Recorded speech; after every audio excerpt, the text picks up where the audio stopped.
Ouvrons notre Bible au livre d'Ésaïe, chapitre 49. Ésaïe 49. Messie, le Messie. Ésaïe 49, verset 1 à 6. L'incrédulité et le rejet des Juifs. Verset 1. Les chants serviteurs d'Ésaïe sont parmi les caractéristiques les plus excitantes, les plus existantes de cet impressionnant livre de prophétie. La première des 4 chansons pour les serviteurs de Yahweh se trouve au chapitre 42. Les 3 autres chansons se trouvent dans ce chapitre, le chapitre 50 et le chapitre 52. Ces chants et l'environnement matériel prédisent un serviteur de Yahweh qui sera un libérateur non seulement d'Israël, mais de toutes les nations. Je rappelle que quand le prophète Ésaïe écrit ses prophéties, c'est au 8e siècle avant le Christ. En fait, l'accent de l'écriture d'Ésaïe se déplace au point que ni Babylone, ni Cyrus le Perse, Cyrus de la Perse, ne sont plus mentionnés à nouveau. Le peuple de Dieu est toujours en captivité, mais c'est moins la dure captivité physique des nations spécifiques et plus d'une servitude spirituelle que seul un agent spécial de Yahweh peut remédier. Versets 1 à 4. La figure au centre des chants d'Israël est la personnification du fidèle d'Israël.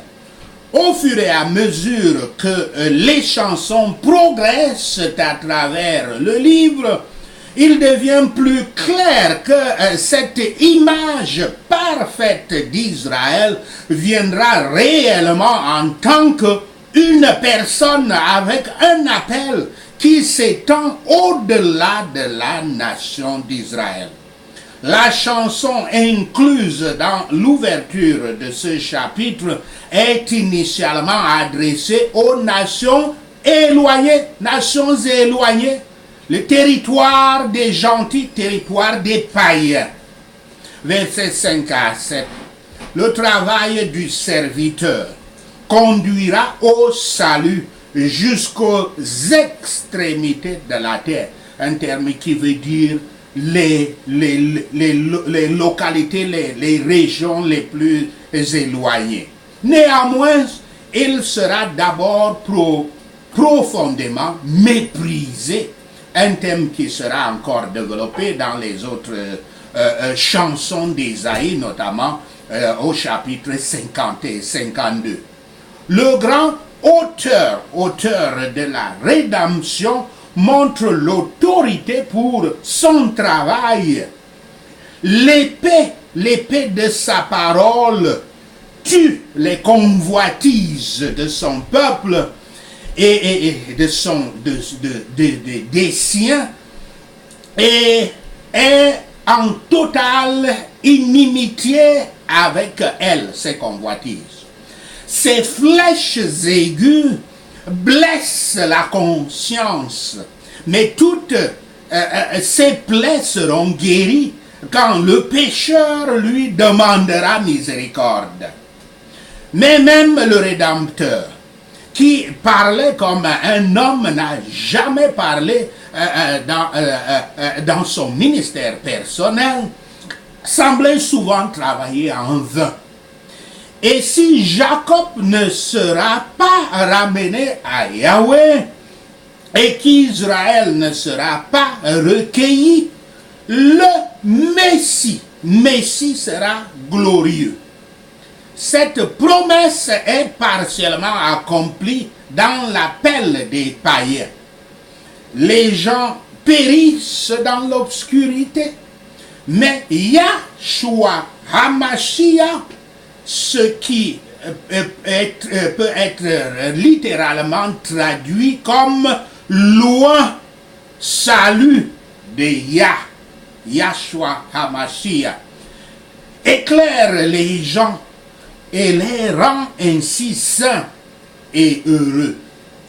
Dans l'eschatologie juive, le terme Mashiach, qui est devenu en français Messie, fait référence à un futur roi juif de la lignée davidique, de la lignée de David, comme nous le voyons au verset 6 de ce chapitre 47, dans Ésaïe 2, verset 4 et dans Ésaïe 11, verset 1. Donc le Messie qui devrait être oint de l'huile d'onction sainte et qui devrait être le gouverneur du peuple juif pendant l'âge messianique. Dans le judaïsme, Messie, qui se dit en hébreu Mashiach, et dans le texte original des Écritures, et en grec, qui se prononce Christos, qui signifie oint, couvert d'huile. Donc le Messie est un titre désignant un sauveur et un libérateur du peuple juif. Le concept du messianisme a son origine donc dans le judéanisme, du judaïsme et dans la Bible hébraïque. Un Messie est un roi et ou un grand prêtre traditionnellement oint avec l'huile d'onction sainte. Ésaïe 49, verset 7 à 12, la promesse gracieuse aux païens. Les promesses ici incluent la terre reconstituée, la terre promise, s'entend, la terre reconstituée et solidement rétablie. Les prisonniers du péché et de la mort recevant leur liberté, les affamés nourris et satisfaits, et les courants d'eau vive devenant disponibles pour ceux qui ont soif. Rétrospectivement, il est facile pour les croyants modernes de voir que beaucoup de prophéties d'Ésaïe décrivent la vie et le ministère de Yahshua HaMashiach. Mais par contre, pour les auteurs initieux, notamment les auteurs du temps d'Ésaïe et des siècles qui suivaient avant la venue du Christ, ces promesses cependant avaient dû sembler merveilleuses, mais aussi même mystérieuses et peut-être même confuses pour eux. Ils ne parvenaient pas à comprendre, à bien saisir ce que c'est que ce Messie-là. Yahweh le Père est l'Éternel, le Rédempteur et le Saint d'Israël comme l'envoi de son Fils pour être le Rédempteur l'est. L'homme qu'il est venu sauver a mis le mépris sur ce Messie. L'homme en question ici, vous comprenez bien que c'est le Juif, a mis le mépris sur ce Messie. Ce Messie s'était soumis à cela, à ce mépris pour notre salut. Il est un gage pour toutes les bénédictions de l'alliance de Dieu avec le peuple d'Israël. En lui, Yahweh réconciliera le monde avec lui-même. Vous savez que pourquoi il réconcilie? Vous savez que nous naissons avec la malédiction divine parce que nous sommes des descendants de notre premier ancêtre Adam et Ève. Et pourquoi dans la malédiction? Parce qu'ils avaient cru à Satan qui leur avait dit de désobéir Yahweh en mangeant le fruit qui leur était défendu, le fruit de la connaissance qui est tellement connu aujourd'hui, surtout quand on est membre de la religion qu'on appelle science. Et le péché originel qu'ils avaient commis, c'est de croire Satan que quand ils mangeront ce fruit de la connaissance, qu'on peut dire de la science, ils seront des dieux comme Yahweh. Ils ont donc cru qu'ils sont des moi-dieux, et c'est cela le péché originel qui leur a valu la malédiction de notre Père Yahweh, notamment la malédiction de la mort, parce qu'avant, ils n'étaient pas des mortels, ils étaient créés à l'image de Yahweh, de Dieu, c'est-à-dire des esprits et des êtres immortels. Parce que le salaire du péché est la mort. La miséricorde, le miséricordieux pardon donc, est une libération de la malédiction de la loi, la malédiction qui se trouve dans la loi, celle dont je parle. La grâce renouvelée est une libération de la domination du péché. Les deux viennent de Yahshua HaMashiach. Il a dit à ceux qui étaient dans les ténèbres, montrez-vous. Non seulement voyez, mais soyez vus à la gloire de Yahweh et votre propre réconfort. Bien qu'il y ait des difficultés sur le chemin du ciel, le ciel c'est le royaume de Yahweh, cependant la grâce de Yahweh nous rendra victorieux d'elle, de ces difficultés, et fera même un chemin dans les montagnes pour nous. Là où il y a les montagnes, elle fera un chemin pour nous. Ceci dénote les invitations gratuites et les promesses encourageantes de l'Évangile et l'effusion du Saint-Esprit. Ésaïe 49, verset 13 à 17. L'amour de Yahweh pour l'Église. Qu'il y ait une joie universelle, car Yahweh aura pitié des affligés à cause de sa compassion. Et sur son affligé à cause de son alliance. Nous n'avons plus de raison de remettre en question sa promesse et sa grâce, de même que de questionner sa providence et sa justice.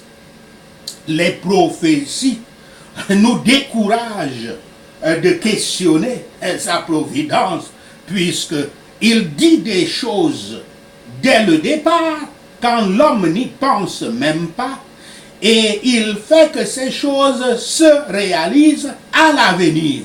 C'est comme ça qu'il nous convainc de croire en lui. Et il le fait tout le temps, à partir de ses serviteurs fidèles. Pour ce qui me concerne personnellement, je vis en cela. Il fait les révélations et ces choses s'accomplissent. C'est comme ça qu'il nous force à savoir qu'il est le Tout-Puissant et qu'il est Dieu, en qui nous devons faire confiance, de façon qu'on fasse toujours confiance à sa parole. Soyez assurés donc que Yahweh a une tendre affection pour son Église et son peuple. Il ne les aurait pas découragés. Certaines mères négligent souvent leurs enfants, mais les compassions de Yahweh envers son peuple dépassent infiniment celles des plus tendres parents envers leurs enfants. En les plaçant comme une marque dans sa main ou un sceau sur son bras, comme les Écritures disent, cela signifie qu'il est toujours attentif sur eux, envers eux. Dans la mesure où nous avons des preuves scripturaires que nous appartenons à son troupeau, le troupeau des rachetés, nous pouvons être sûrs qu'il ne nous abandonnera jamais. Parce que un bon pasteur de son troupeau est tel, Christ avait dit que, est tel que s'il a même 100 brebis, 100 moutons, et qu'un seul mouton s'égare, il va laisser les 90 moutons et aller chercher le un mouton qui s'est égaré. Et quand il ramène ce mouton égaré parmi les 100, il sera dans la grande joie. C'est cela le bon pasteur. Donc soyons donc diligents pour rendre notre appel et notre élection sûrs. Et réjouissons-nous de l'espoir et de la gloire de Yahweh. Ésaïe 49, versets 18 à 23. La croissance de l'Église. L'adresse est à Sion comme une veuve affligée, endeuillée de ses enfants. Les multitudes affluent vers elle et elle est rassurée qu'elle vienne pour être un réconfort pour elle. Il y a des moments où l'Église est désolée et peu peuplée. Pourtant, ces désolations ne dureront pas éternellement. Et Yahweh les réparera. Yahweh peut susciter des amis par le retour des Israélites, même parmi les païens. Ils amèneront leurs enfants et ils en feront leurs enfants. Et que les Israélites, les croyants, en feront leurs enfants. Que chacun traite donc tendrement et soigneusement les nouveaux convertis et les débutants dans le christianisme. Les princes, l'Écriture dit, les princes vont protéger l'Église. Il apparaîtra que Yahweh est le Seigneur souverain de tous. Et ceux qui, dans l'exercice de la foi, de l'espérance et de la patience, attendent que Yahweh accomplira ses promesses, ne seront jamais confondus. Versets 20 à 26. Israël, qui symbolise l'Église du Messie, connaîtra une période de deuil. Mais quand les temps s'amélioreront, elle découvrira un grand nombre de descendants qu'elle ne connaissait pas avant. Elle aura même une influence forte et positive sur les nations des gentils, des païens. Normalement, on ne s'attend pas à ce que les captifs soient sauvés, mais Yahweh délivrera certainement son peuple des mains de leurs ravisseurs. Ésaïe 49, versets 24 à 26. Et la délivrance de l'Église. Verset 25. Cette section peut être un exemple où les accomplissements à court terme et à long terme se produisent à l'égard de la même prophétie. Quand le peuple d'Israël fut délivré de la captivité babylonienne et retourna dans sa patrie, la terre promise, il aurait pu sembler pour eux que la prophétie d'Ésaïe se réalisait en ce moment-là. Pourtant, à cette époque, ils étaient faibles et désorganisés et ils n'avaient démontré aucune influence sur les autres nations. Donc, ce qui montre, pour eux, Et il pouvait donc comprendre qu'il semblait à l'époque qu'Ésaïe parlait aussi d'un événement futur et non pas du retour des exilés. Nous étions des captifs légitimes à la justice de Yahweh, comme je dis, nés avec le péché originel. Pourtant, captifs à la justice de Yahweh, pourtant délivrés pour un prix d'une valeur indicible. Voici une promesse expresse, claire.